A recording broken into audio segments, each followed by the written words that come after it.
నమస్తే good evening T news daily focus కి స్వాగతం నేను మీ ప్రియ రమేష్ ఇక డీటెయిల్స్ చూస్తే తెలంగాణలో ప్రభుత్వ ఆసుపత్రులకు పాత రోగం తిరగబెట్టింది కేసీఆర్ 10 ఏళ్లు కష్టపడి సర్కారు దవాఖానాలను సమున్నతంగా నిలబెడితే 5 నెలల్లోనే కాంగ్రెస్ ప్రభుత్వం ఆగం చేసింది నేను రాను బిడ్డో సర్కార్ దవాఖానకు అని పాడుకునే దుస్థితికి తీసుకెళ్లింది సిబ్బంది కొరత మందుల కొరత పారిశుద్ధ నిర్వహణ లోపం కరెంటు కోతలతో ఇప్పుడు ప్రజా వైద్య రంగం కుదేలైపోయింది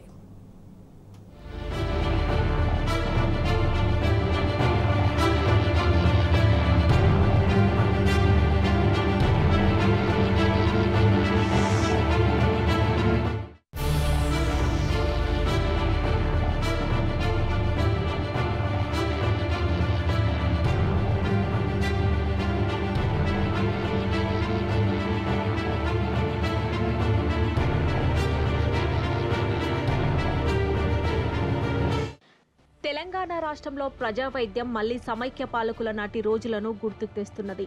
బీఆర్ఎస్ హయాంలో కేసీఆర్ పాలనలో వెలిగిన ప్రభుత్వ ఆసుపత్రులు ఇప్పుడు మళ్లీ పూర్వపు అధ్వాన స్థితికి చేరుకుంటున్నాయి. నేను రాను బిడ్డో సర్కారు దవాఖానాకు అని పాడుకునే పరిస్థితి మళ్లీ దాపురించింది. పేదల సంక్షేమం పట్టని రేవంత్ రెడ్డి సర్కార్ ప్రజా వైద్యాన్ని అటకెక్కించింది. ఇప్పటికే పలు జిల్లాల్లో ప్రభుత్వ ఆసుపత్రులన్నీ సమస్యలకు కేరాఫ్ గా మారాయి. ధర్మాసుపత్రులకు దయ్యం పట్టింది. బస్తీ దవాఖానాలకు సుస్థి చేసింది. రోగులకు పరీక్షలు చేయాల్సిన డయాగ్నోస్టిక్ సెంటర్లు నిర్వహణ లోపంతో పరీక్షను ఎదుర్కొంటున్నాయి. పేద కిడ్నీ రోగులకు భరోసాగా నిలిచిన డయాగ్నోస్టిక్ సెంటర్లు సేవలు అందించలేక డీలా పడిపోయాయి. డిస్పెన్సరీల్లో మందులు లేవు. ప్రాథమిక ఆరోగ్య కేంద్రాల్లో సిబ్బంది లేరు. మాతా శిశు కేంద్రాల్లో అపరిశుభ్రత రాజ్యమేలుతోంది. ఒక్క మాటలో చెప్పాలంటే ప్రజా వైద్య రంగంలో నిర్లక్ష్యం జడలు విప్పుతున్నది.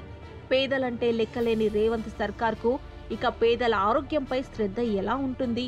అందుకే గత బీఆర్ఎస్ హయాంలో ప్రజా ఆరోగ్యానికి భరోసానిచ్చిన ప్రభుత్వ ఆసుపత్రులు ఇప్పుడు నమ్మకం కోల్పోతున్నాయి. ఇక్కడ మేము గవర్నమెంట్ హాస్పిటల్లో వచ్చాము.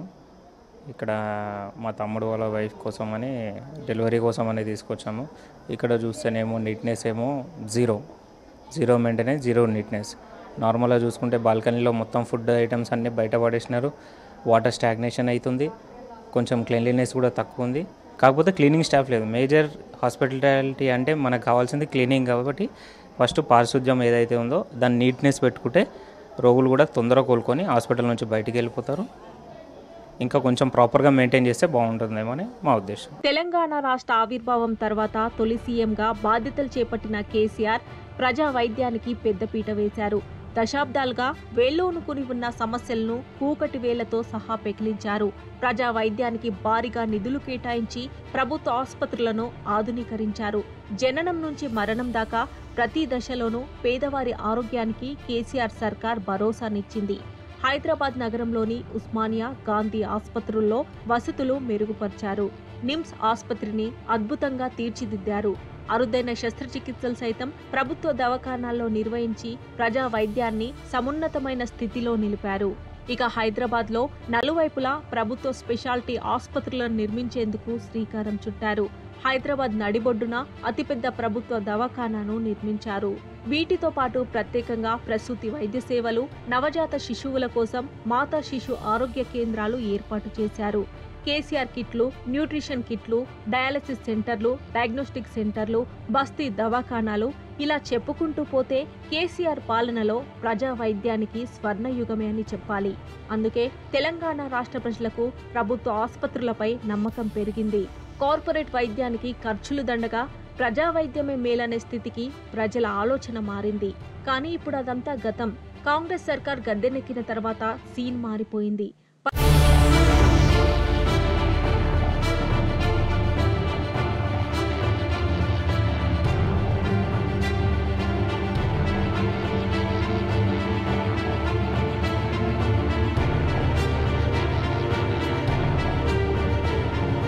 పదేళ్లుగా కేసీఆర్ అత్యున్నతంగా తీర్చిదిద్దిన పబ్లిక్ హెల్త్ సెక్టార్ను కేవలం 5 నెలల కాలంలోనే రేవంత్ సర్కార్ ఆగం చేస్తున్నది. పేదల ఆరోగ్యం అంటే పట్టని నిర్లక్ష్యమే ఇందుకు ప్రధాన కారణంగా కనిపిస్తోంది. ఇప్పటికే ప్రభుత్వ ఆసుపత్రులను మందుల కొరత వేధిస్తున్నది. ఇందుకు సంబంధించి మీడియాలో పుంకాలుగా వార్తలు వస్తున్నా ప్రభుత్వం చర్యలు తీసుకోవడం లేదు. ఇటీవల ప్రభుత్వ ఆసుపత్రులకు సైతం కరెంటు కోతలు తప్పడం లేదు. ఇటీవల వరంగల్ ఎంజీఎం ఆసుపత్రిలో కరెంటు లేక సెలెన్ బాటిళ్లతో రోగులు బయటకు వచ్చిన దృశ్యాలు సర్కార్ నిర్లక్ష్యానికి నిదర్శనంగా నిలుస్తున్నాయి. వైద్యులు సైతం చేసేదేమీ లేక చీకట్లలోనే సెల్ ఫోన్ లైట్ల వెలుతురులో చికిత్స చేసిన వీడియోలు సోషల్ మీడియాలో వైరల్గా మారాయి. కరెంటు లేదు, కరెంట్ అసలే లేదు. బుడపిల్లలు ఏడుస్తున్నారు. మాకు గంట అవుతుంది, కరెంటే లేదు. మాకు చీకటి ఉంది. మాకు గుర్తొస్తు కూడా కనబడతలేదు. మాకు హాస్పిటల్లో కూడా ఇట్లాంటి దుస్థితి ఉందంటే చాలా బాధాకరమైన విషయం. ఇక్కడ పేషెంట్ వెంట వచ్చినటువంటి వాళ్ళకి బాత్రూమ్లు కూడా సదుపాయాలు లేవు. ఇంకొకటి ఇక్కడ బండలు మంచిగా ఉన్నాయి కానీ కాకపోతే అక్కడ నీట్ చేసే వాళ్ళు ఎవరు లేరు. అది చాలా దారుణం. దీన్ని వెంటనే గవర్నమెంట్ చర్యలు తీసుకొని మంచి చేయాలని చెప్పేసి కూర్చొని పరిస్థితులు అయితే ఇంకా అంత ఘోరంగా ఉంది. ఇంత బాత్రూమే చాలా ఘోరం ఉంది సార్. కానీ ఒక బాత్రూమ్కి చాలా ప్రాబ్లం అవుతుంది. ఇంకా బాత్రూమ్ మాత్రం ఇంతమందికి ఒకటే బాత్రూమ్ అయింది. ఉంటాయి వాసన కొడుతుంది కానీ తప్పదు కదా సార్. మా పిల్లల కోసం మేము ఉండాలి. ఇక నిరుపేదలకు వైద్య పరీక్షల భారాన్ని తగ్గించేందుకు నాడు బీఆర్ఎస్ ప్రభుత్వం ఏర్పాటు చేసిన తెలంగాణ డయాగ్నోస్టిక్ హబ్లకు నేడు జబ్బు చేసింది. కాంగ్రెస్ ప్రభుత్వం వచ్చిన 6 నెలలకే పరిస్థితి అస్తవ్యస్తంగా తయారైంది. పెండింగ్ జీతాలు చెల్లించలేక మెయింటెనెన్స్ లేకపోవడంతో వాటి పనితీరు తీసికట్టుగా మారింది. ఒకప్పుడు వైద్య సేవలతో మన్ననలు పొందిన తెలంగాణ డయాగ్నోస్టిక్ సెంటర్లు నేడు సమస్యల వలయంలో చిక్కుకున్నాయి. రాష్ట్ర వ్యాప్తంగా గత బీఆర్ఎస్ సర్కార్ ఏర్పాటు చేసిన 36 డయాగ్నోస్టిక్ సెంటర్ల నిర్వహణను కాంగ్రెస్ సర్కార్ గాలి కొదిలేసింది. అందులో పనిచేస్తున్న సిబ్బంది దాదాపు 6 నెలలుగా జీతాలు లేక అల్లాడుతున్నారు. కొంతమంది ఉద్యోగాలు వదిలేస్తున్నారు. మానిటరింగ్ లేకపోవడంతో ఇక్కడ చేస్తున్న పరీక్షల్లో నాణ్యత కూడా లోపించింది. పాడైన యంత్రాలకు సకాలంలో మరమ్మతులు చేయించడం లేదని తెలుస్తోంది. మాకు శాలరీస్ 5 మంత్స్ నుంచి డిసెంబర్, జనవరి, ఫెబ్, మార్చ్, ఏప్రిల్ ఇంకా 6 మంత్స్ కాబోస్తుంది. శాలరీస్ రావట్లేదు. అయినా కానీ మేము సర్వీసెస్ అందిస్తున్నాము. గవర్నమెంట్ కొంచెం శాలరీస్ తొందరగా వచ్చేటట్టు చూడాలి. ఇంకా మా దగ్గర రెగ్యులర్ మన రిక్రూట్ అయిన దానిలలో మేము ఇంకొక మేడం 2 ఉన్నారు. వీళ్ళందరికీ మాకు 5 మంత్స్ నుంచి శాలరీస్ లేవు. ఇంకా మా డెప్యుటేషన్ పైన వచ్చిన వీళ్ళు టెక్నీషియన్స్ ఉన్నారు, ఇంకా కాంట్రాక్ట్లో ఉన్న వాళ్ళు ఉన్నారు. వీళ్ళందరికైతే 6 మంత్స్ నుంచి శాలరీస్ లేవు. కొంచెం గవర్నమెంట్ చూసి శాలరీస్ వచ్చేటట్టు చేస్తే మా అందరికీ కూడా బాగుంటుంది. మొత్తం టోటల్ 104 తెలంగాణ మొత్తం 104 స్టాఫ్ మొత్తం 1200 చిల్లర ఉన్నారు. గత డిసెంబర్ నుండి మేము జీతాలు లేక చాలా ఇబ్బందులు పడుతున్నాము. ఇప్పుడు దాదాపు 6 నెలలు కావస్తున్నది. కానీ 6 నెలల్లో కూడా మొత్తం జీతం వేస్తారంటే అందులో 6 నెలల్లో కూడా అందులో మొత్తం వేయరు. 2 నెలలు వేసి మళ్ళీ 4 నెలలు వేస్తారు. మళ్ళీ మిగతా జీతం ఎప్పుడు వస్తా అంటే మళ్ళీ 6 నెలలు వస్తా అంటే 6 నెలలు అలా రాదు. మళ్ళీ 2 నెలలు వస్తాయి. మళ్ళీ 4 నెలలు 5 నెలలు పెండింగ్ ఉంటుంది. దాని గురించి మాకు త్వరగా గవర్నమెంట్ స్పందించి మాకు అతి త్వరలో అధికారులు కూడా స్పందించి మాకు మొత్తం 6 నెలల్లో క్లియర్గా బడ్జెట్ రిలీజ్ చేసి మాకు నెల జీతాలు వచ్చే విధంగా సహకరించాలని గవర్నమెంట్ను ప్లస్ అధికారులను కోరుచున్నాం. మరోవైపు రాష్ట్రంలో కొత్తగా ఉద్యోగం పొందిన నర్సింగ్ ఆఫీసర్ల పరిస్థితి అగమ్య గోచరంగా మారింది. రేవంత్ సర్కార్ గద్దెనెక్కిన తర్వాత అట్టహాసంగా స్టాఫ్ నర్సుల భర్తీకి పూనుకున్నారు.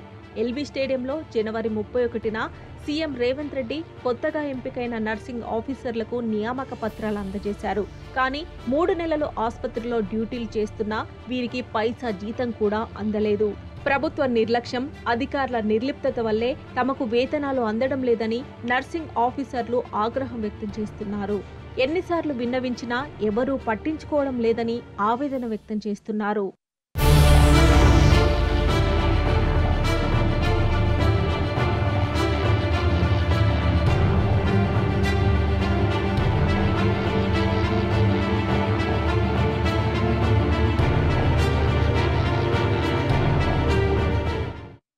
ఇక కాంగ్రెస్ సర్కార్ గద్దెనెక్కిన తర్వాత అటకెక్కిన ప్రజా వైద్యానికి ఖమ్మం జిల్లా ఆసుపత్రిలో ఆక్సిజన్ ప్లాంట్ నిదర్శనంగా నిలుస్తోంది. కరోనా కాలంలో నాటి సీఎం కేసీఆర్, మంత్రి పువ్వాడ చొరవతో ఏర్పాటు చేసిన ఈ ప్లాంట్ వేలాది మంది ప్రాణాలు కాపాడింది. కానీ కాంగ్రెస్ ఏలుబడిలో ఆక్సిజన్ ప్లాంట్ మూలకు పడింది. కనీసం మెయింటెనెన్స్ లేక నిరుపయోగంగా మారింది. పేదవారి ప్రాణాలకు నాడు కేసీఆర్ సర్కార్ భరోసా ఇస్తే ప్రస్తుత కాంగ్రెస్ ప్రభుత్వం బాధ్యత లేకుండా వ్యవహరిస్తోంది.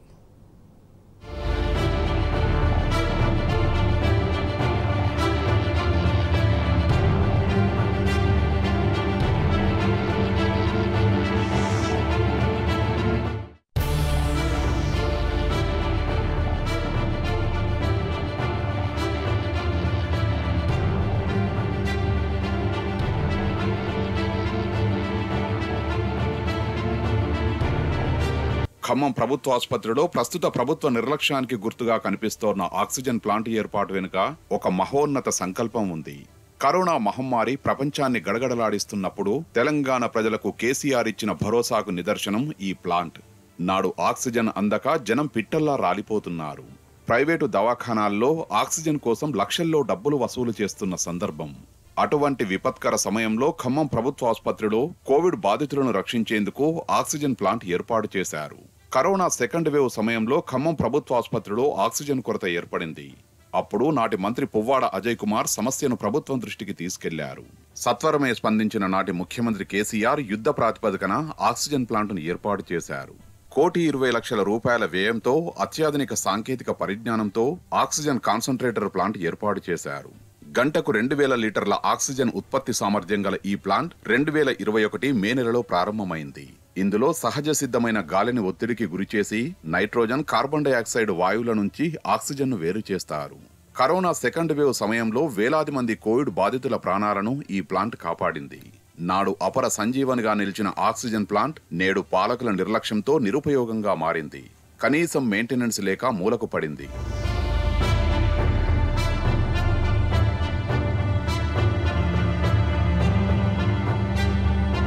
పేదల ఆరోగ్యం కాపాడేందుకు ఖమ్మం జిల్లా ఆసుపత్రిలో గత బీఆర్ఎస్ సర్కారు ఏర్పాటు చేసిన అనేక వసతులు ఇప్పుడు మూలకు పడుతున్నాయి. కరోనా మహమ్మారి గండం నుంచి జిల్లా ప్రజల్ని గట్టెక్కించిన ఆక్సిజన్ ప్లాంట్ సైతం ఇప్పుడు నిరుపయోగంగా మారింది. ఆసుపత్రిలో వివిధ సమస్యలతో వచ్చే రోగులకు కొన్నిసార్లు ఆక్సిజన్ తప్పనిసరిగా మారుతుంది.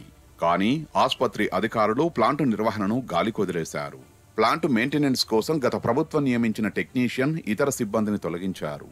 ఆసుపత్రిలో ఎవరికైనా ఆక్సిజన్ అవసరమైతే బయట నుంచి తెప్పించి లిక్విడ్ ఆక్సిజన్ ట్యాంకుల్లో నింపుతున్నారు. ఇందుకు ఒక్కో ట్యాంకర్ ఖరీదు 2 నుంచి 3 లక్షల దాకా అవుతోంది. సాధారణంగా నెలకు 3 నుంచి 4 ఆక్సిజన్ ట్యాంకులు అవసరమవుతున్నాయి. ఈ లెక్కన నెలకు ఆసుపత్రిలో ఆక్సిజన్ కోసం 10 లక్షల రూపాయలకు పైగా ఖర్చవుతోంది. ఆక్సిజన్ ప్లాంట్ ద్వారా ఉత్పత్తి చేసుకుంటే సగానికి పైగా ఖర్చు తగ్గుతుంది. అయినప్పటికీ అధికారులు ప్లాంటును ఎందుకు పట్టించుకోవడం లేదనేది అంతుచిక్కని ప్రశ్నగా మారింది. ఖమ్మం జిల్లాలో ఖమ్మం నగరంలో ఉన్న అతిపెద్ద గవర్నమెంట్ హాస్పిటల్ ఖమ్మం నగరంలో ఉంది. దానిలో కరోనా సమయంలోనే 1,20,00,000 పెట్టి ఆక్సిజన్ని తయారు చేయడం జరిగింది. అయినా కూడా అది సరిపోక బయట నుంచి నెలకి 3 లక్షలు పెట్టి కొనక్కరావడం అనేది జరుగుతూ ఉంది. అయినా కూడా అప్పటికి సరిపోవట్లే. ప్రభుత్వం నిర్లక్ష్యంగానే ఇక్కడ కనపడతా ఉంది తప్ప ప్రజలు అనేక ఇబ్బందులు పడుతూ ఉన్నారు. గవర్నమెంట్ హాస్పిటల్కి వచ్చి అనేక సమస్యలతో ప్రజలు ఎదుర్కొంటూ ఉంటే ఈ ప్రభుత్వాలు నిమ్మకి నీరెత్తినలాగా కనపడిన పరిస్థితి కనపడతా ఉంది. ఆక్సిజన్ అందకపోతే ప్రాణాలు పోయిన పరిస్థితి కూడా ఈ గవర్నమెంట్ హాస్పిటల్లో ఉన్న పరిస్థితి ఉంది. అయినా కూడా చుట్టుపక్కల సూర్యాపేట కావచ్చు, నల్లగొండ, ఇటుపోతే మహబూబాద్, కొత్తగూడెం, ఇల్లందు, ఈ చుట్టుపక్కల జిల్లాల నుంచి అనేక పేషెంట్లతో ఈరోజు ఖమ్మం జిల్లాలో ఖమ్మం నగరం హాస్పిటల్కి రావడం జరుగుతూ ఉంది.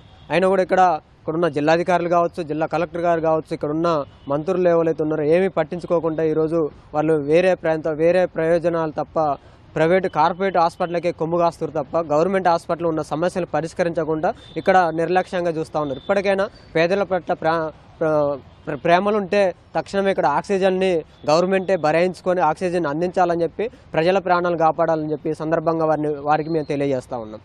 కోవిడ్ రాకముందు ఖమ్మం ఆసుపత్రిలో చికిత్స కోసం ఆక్సిజన్ అవసరమైతే కొనుగోలు చేసేవారు. ఎప్పుడైతే బీఆర్ఎస్ సర్కారు ఆక్సిజన్ ప్లాంట్ ఏర్పాటు చేసిందో అప్పటి నుంచి ఆక్సిజన్ బయట కొనే అవసరం తీరిపోయింది. కానీ కాంగ్రెస్ సర్కారు వచ్చిన తర్వాత ఆక్సిజన్ కాన్సంట్రేటర్ ప్లాంట్ను మూలకు పడేశారు. దీంతో మళ్లీ బయట నుంచి కొనాల్సిన పరిస్థితి తలెత్తింది. గత బీఆర్ఎస్ సర్కారు ఏర్పాటు చేసిన ఆక్సిజన్ ప్లాంట్ను మళ్లీ అందుబాటులోకి తెస్తే ఆక్సిజన్ అవసరాలకు అయ్యే ఖర్చు గణనీయంగా తగ్గుతుంది. అయినప్పటికీ ఆ దిశగా అధికారులు చర్యలు తీసుకోవడం లేదు. ప్రస్తుతానికి ఆసుపత్రిలో ఆక్సిజన్ కొరత లేదని చెబుతున్నారు.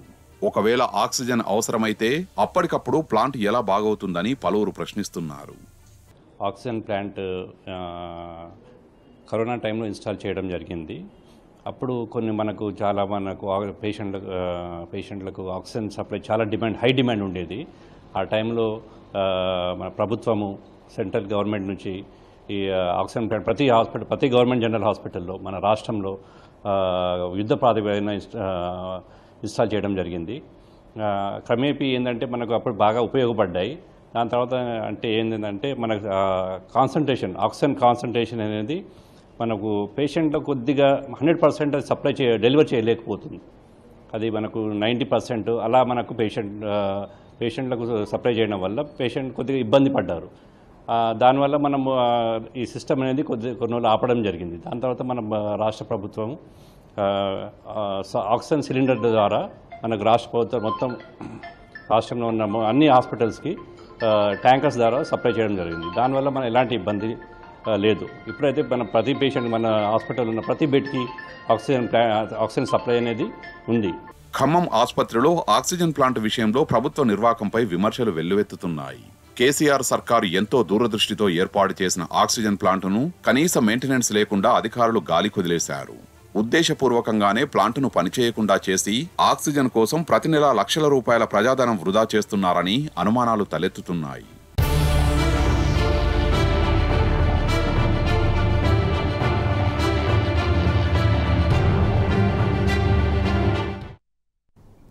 తెలంగాణ రాష్ట్రంలో ప్రభుత్వ దవాఖానాలు ఇప్పుడు దవా లేని కారణాలుగా మారాయి. రేవంత్ సర్కార్ నిర్లక్ష్యంతో ఏ ఆసుపత్రిలో చూసినా మందుల కొరతతో పేదలు ఇబ్బంది పడుతున్నారు. ప్రభుత్వం పెండింగ్ బిల్లులు చెల్లించకపోవడంతో పంపిణీదారులు మందుల సరఫరాను నిలిపివేశారు. డాక్టర్లు రాసిన మందులు ఆసుపత్రుల్లో దొరకకపోవడంతో గత్యంతరం లేక రోగులు ప్రైవేట్ మెడికల్ షాపుల్లో కొనుక్కుంటున్నారు. రాష్ట్రంలోని ప్రభుత్వ దవాఖానాల్లో ఔషధాల కొరత వేధిస్తున్నది. ప్రభుత్వం పెండింగ్ బిల్లులు చెల్లించకపోవడంతో పంపిణీదారులు మందుల సరఫరా నిలిపివేశారు. దీంతో మందులు సరైన మోతాదులో దొరకని పరిస్థితి నెలకొంది. ఈ లిస్టులో సాధారణ ఔషధాల నుంచి విలువైన ప్రాణాధార ఔషధాలున్నాయి.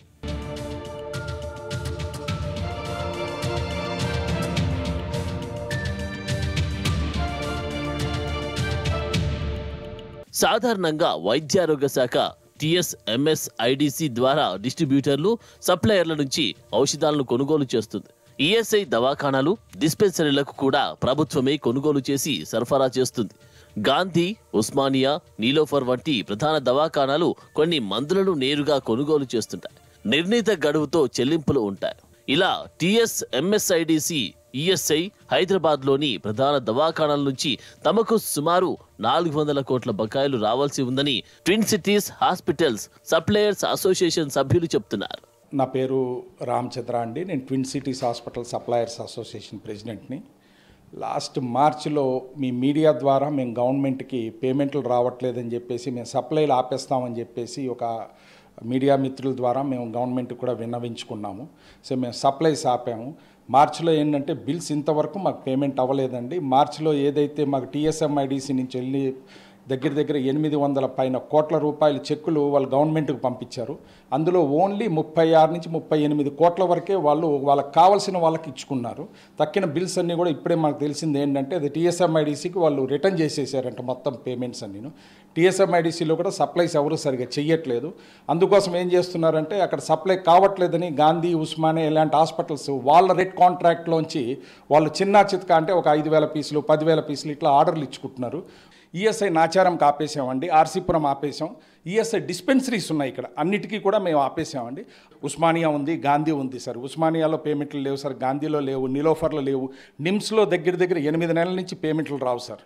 పెండింగ్ బిల్లులు చెల్లించకపోవడంతో మందుల సరఫరా నిలిపివేసినట్టు సప్లయర్ అసోసియేషన్ సభ్యులు తెలిపారు.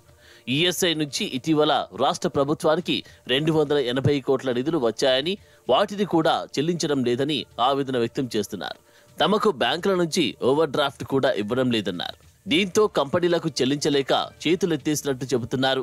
ఈ విషయంపై ముఖ్యమంత్రికి, వైద్య శాఖ మంత్రికి, ఉన్నతాధికారులకు వినతి పత్రాలు ఇచ్చినా చెల్లింపులు జరగడం లేదని ఆవేదన వ్యక్తం చేశారు.